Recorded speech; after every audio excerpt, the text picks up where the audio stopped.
एक गलत आदमी को गलत साबित करने के लिए मैं 11 लोगों की जान खतरे में नहीं डाल सकता था।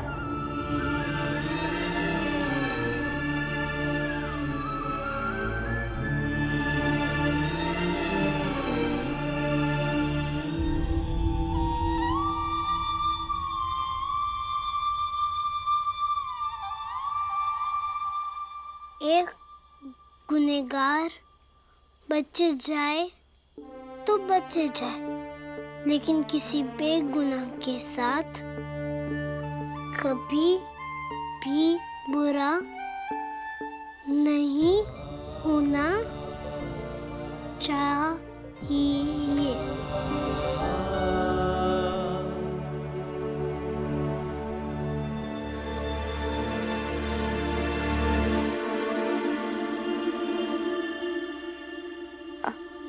भीम, ये क्या लिख रहे हो? ये भीम अपनी जिंदगी में जो जो अच्छी बातें सीखता है या फिर उसे ऐसा लगता है कि ये बात उसे जिंदगी भर याद रखनी चाहिए तो वो इस कॉपी में लिखता है। लेकिन ये लिखकर करेगा क्या? भीम कहता है कि जब वो बड़ा होगा और उसने कोई किताब लिखी तो वो उस किताब में इन सारी बातों का उल्लेख करेगा। कैसी किताब? जिस किताब के हिसाब से अगर सब चले तो सब बराबर रहेंगे, सब खुशहाल रहेंगे, कोई किसी को प्रताड़ित नहीं करेगा, कोई किसी का शोषण नहीं करेगा और सबको न्याय मिलेगा। क्या हुआ रानी? बुआ, मैंने सब्जी बनाई थी तो ले आई। हाँ। ये लीजिए। कटोरी अभी खाली करके देती हूँ। भीम, तुलसा तुझे बुला रही है, उसे कुछ मदद चाहिए, जरा आजा। हाँ।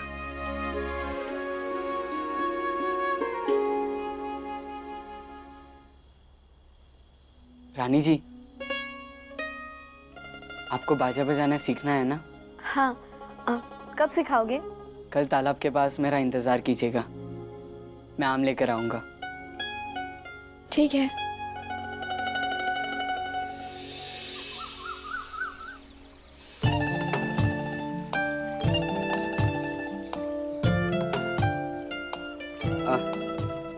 ये लीजिए आम। शुक्रिया। लाइए।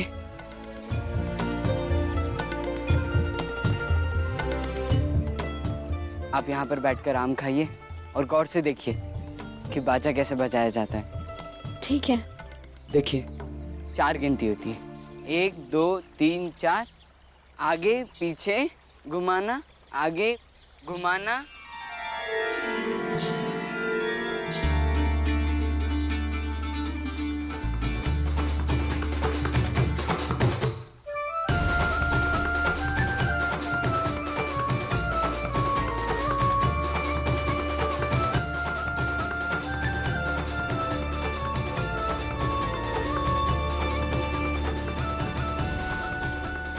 ये झुनझुना कौन बजा रहा है?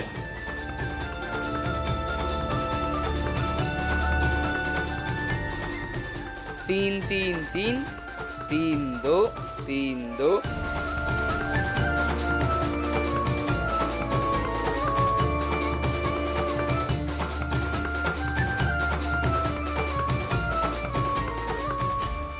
क्या हो रहा है?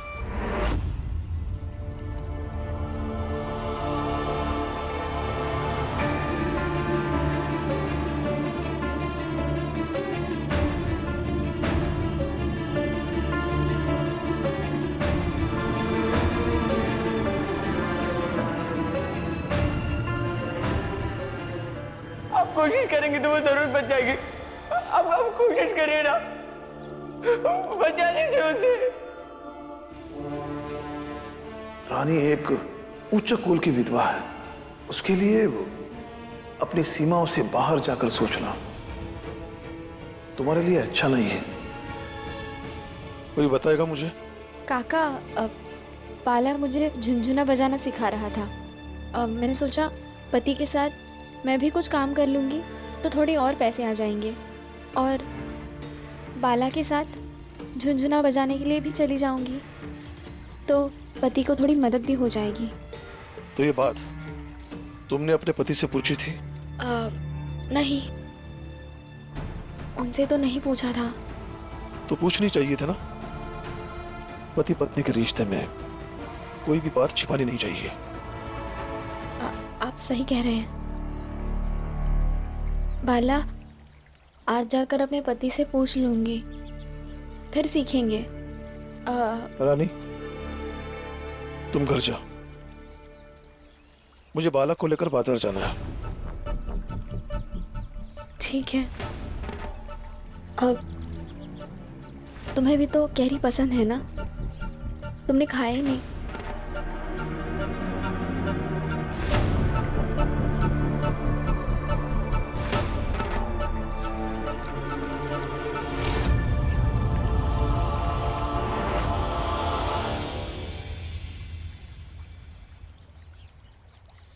बाला, तुमने मेरे सवाल का जवाब नहीं दिया। क्या हो रहा है? बाबा, रानी जी ने कहा ना। तो क्या सिर्फ इतनी सी बात थी? इसलिए तुम उसे बाजा बजाना सिखा रहे थे ताकि वो बाजा बजा कर पैसे कमाए, अपने पति की मदद करे? मैं आपका साथ देना चाहता हूँ, मैं आपके साथ सपने देखने की हिम्मत करना चाहता हूँ, मैं आपको हमेशा हमेशा के लिए यहाँ पे रखना चाहता हूँ।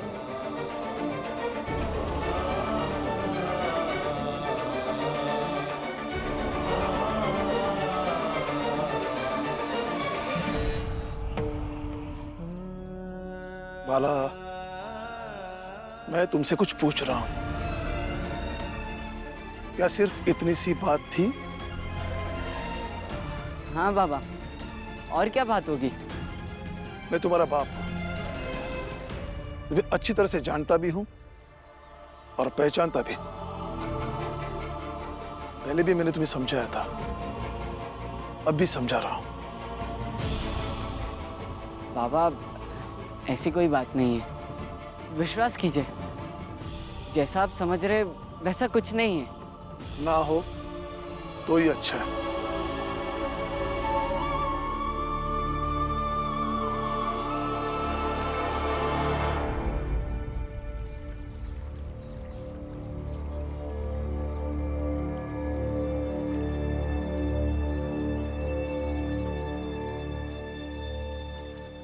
अरे काका, आप यहाँ? हम तो आपका घर के पास इंतजार कर रहे थे। कुछ नहीं, वो बस बाला से मिलने आया था। बाला भैया, आप हमारे साथ चलिए। हम सब दुकान के लिए सामान खरीदने जा रहे हैं, तो आप भी चलिए। हाँ, चलते हैं। चल बेटा। अरे मंगेश, चाय बनाओ आज बढ़िया वाली। आज हम बहुत खुश हैं। ईश्वर ने उन छोटी जात वाले लोगों की किस्मत ही कुछ ऐसी लिखी है कि जीती हुई बाजी भी हार जाते हैं। सही कह रहे पंडित जी आप। जब ईश्वर हमारे साथ है तो हमारा बुरा कैसे हो सकता है? जो लोग महाराज को फंसाने आए थे खुद ही फंस गए। एकदम सही कह रहे सेठ जी। लो चाय लाओ। सेठ जी चाय पीजिए। लाओ मंगेश। सेठ जी, महाराज कोई आम इंसान नहीं है, बल्कि साक्षात ईश्वर है, ईश्वर। बिल्कुल। मंगेश,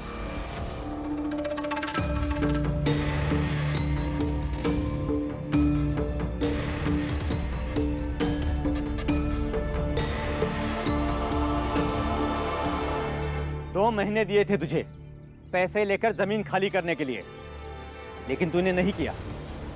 अब उस जमीन पर मैं अपने हिसाब से कब्जा करूंगा। भैया, वो जमीन मुझे बंटवारे में मिली थी, मुझे उसे नहीं बेचना। आपको जो करना आप कर लीजिए, मैं डरता नहीं हूं किसी से। तेरी ये मजाल, चिल्ला मत। छोटा भाई है, इसलिए 4 दिनों की मोहलत दे रहा हूं। जमीन के कागजात लाकर जमा कर दे और जितने पैसों की बात हुई है उतने लेकर निकल जा। महेश, ये बदतमीजी बर्दाश्त नहीं की जाएगी। और तू ये मत समझना कि मंगेश अकेला है। हम सब इसके साथ हैं। तो फिर ठीक है, तुम सब मिलकर जितनी ताकत लगानी है लगा दो, लेकिन याद रखना 4 दिन है तुम्हारे पास, 4 दिन।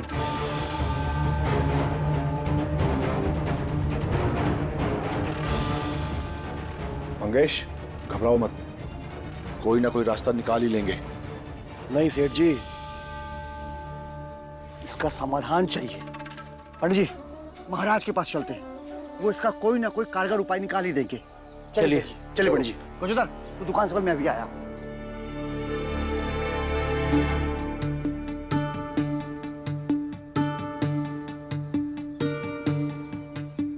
राम जी, ये देखो, हम लोगों ने दुकान बनाने की शुरुआत भी कर दी।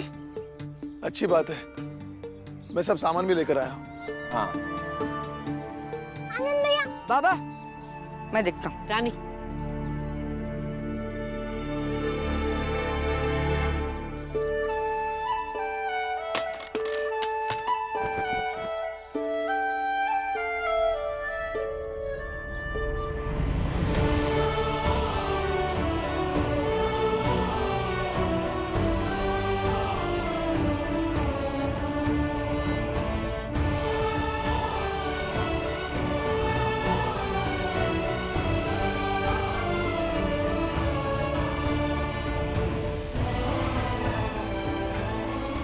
बाबा जब मैं बड़ा होऊंगा पैसे कमाने लगूंगा, फिर एक घर बनाऊंगा जिसके अंदर सिर्फ मेरी किताबें रहेंगी।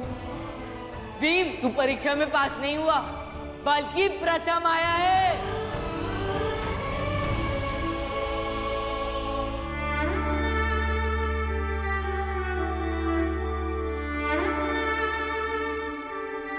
इतनी छोटी उम्र में मैं इनके हाथों में किताबों की जगह ये औजार नहीं थमा सकता, ये गलत है।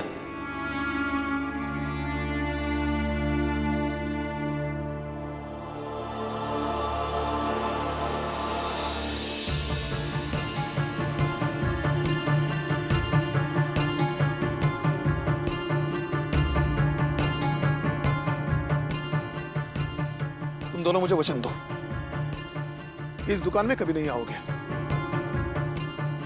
लेकिन क्यों बाबा?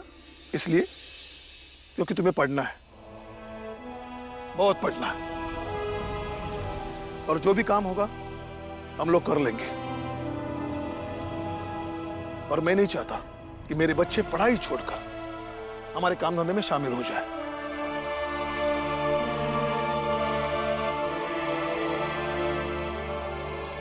बाबा, मैं आपको वचन नहीं दे सकता हूं, क्योंकि मेरा पढ़ाई में बहुत ज्यादा मन नहीं लगता है। इसलिए आप मुझे वचन से मुक्त कर दीजिए ना। लेकिन बाबू, मैं पढ़ाई करूंगा और साथ साथ आपके इस काम में हाथ भी बटाऊंगा।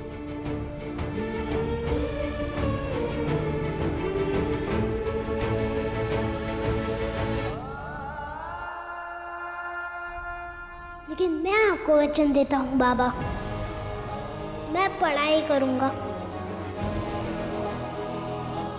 सिर्फ पढ़ाई करूंगा। आप निश्चिंत रहिए।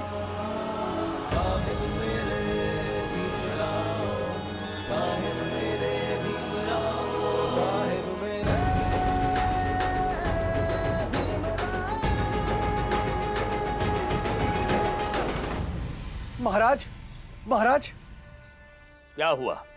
चिल्ला क्यों रहे हो? महाराज, मुझे बंटवारे में एक जमीन मिली थी और मेरा एक भाई है जो पास के गांव में रहता है, वो उसे हड़पना चाहता है। अक्सर महाराज आकर धमकी देता रहता है।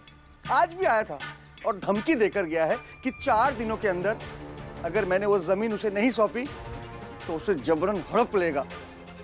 महाराज, अब आप ही कोई उपाय बताइए। समझते क्या हो तुम हमें? क्या हम यहाँ पर तुम्हारी जमीन और तुम्हारे घर के विवादों को सुलझाने के लिए बैठे हैं? चले जाओ यहाँ से। हम यहाँ धर्म की सेवा के लिए हैं, तुम्हारी जमीन, तुम्हारी जायदाद की लड़ाइयाँ निपटाने के लिए नहीं। बिल्कुल सही कह रहे हैं महाराज आप। लेकिन महाराज, इसकी जमीन सोना है, सोना। इलाके की सबसे महंगी जमीनों में से एक है।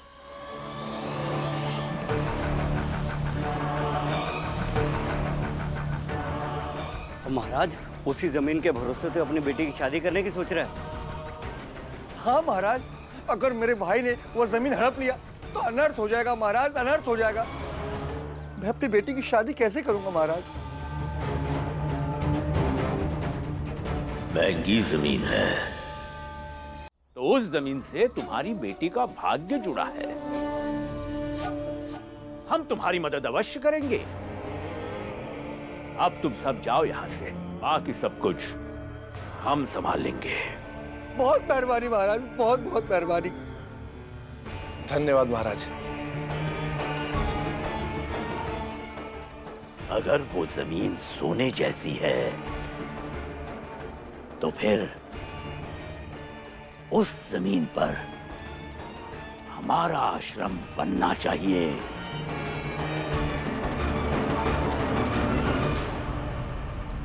वैसे तुम सही कहती थी कि एक जगह ठहर कर गृहस्थ जीवन शुरू करने का अपना मजा है। आज बड़े दिनों बाद अपने बीवी के हाथ की रोटी का स्वाद महसूस कर पा रहा हूँ मैं। अब तो रोज बीवी के हाथों का ही खाना मिलेगा। सही बात है। कल तक हमारी दुकान भी बन जाएगी, फिर यही कमाना, यही रहना।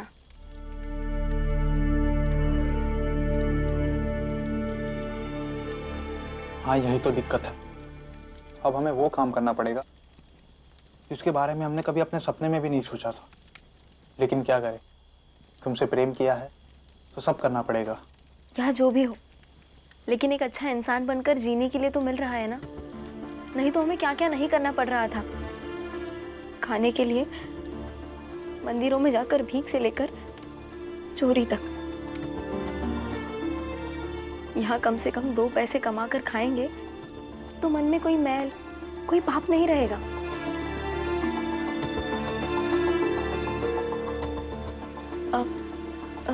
मुझे आपसे एक बात पूछनी थी। पूछो।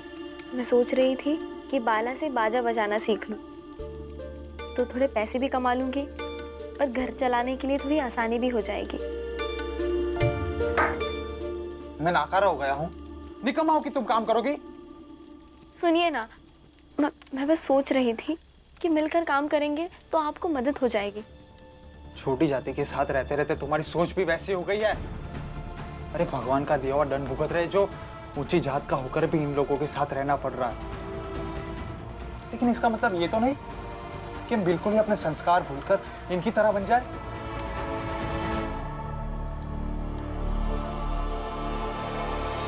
कि घर के बाहर जाकर काम केवल छोटी जाति की औरतें करती है। ऊंची जात के लोगों में एक संस्कार होता है, बहू बेटियों की इज्जत होती है। इसलिए आइंदा से कभी मेरे सामने ये काम वाम करने की बात मत करना। और काम करेगी, वो भी कौन सा काम? बाजा बजाने का। कहीं औरतें बाजा बजाती है कि तू सोच ली बाजा बजाने की बात। और उस वक्त मेरी चिंता क्यों नहीं की जब राम जी किराया नहीं ले रहे थे घर का? वहां तो बहुत तेज बन रही थी तुम। वहां चुप रहकर मदद नहीं कर सकती थी तो यहां मदद करने का नाटक क्यों कर रही है?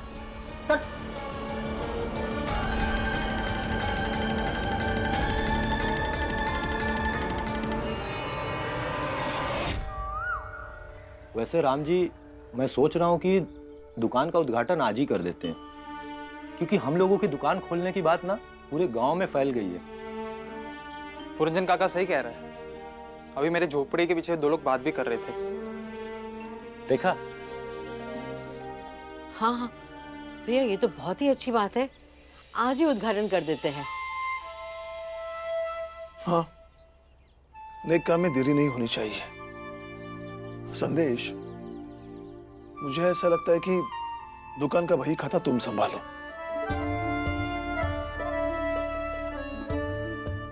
आनंद और बाला दोनों मिलकर जूता चप्पल बनाएंगे। क्यों पुरंजन? हाँ, जिसे भी नए जूते चप्पल चाहिए होंगे ना, उसका हुक्म बयाना हम सब ले आएंगे। लेकिन बाबा, दुकान के उद्घाटन के लिए ग्राहक तो चाहिए ना। मतलब कोई आएगा तब तो करेंगे ना उद्घाटन।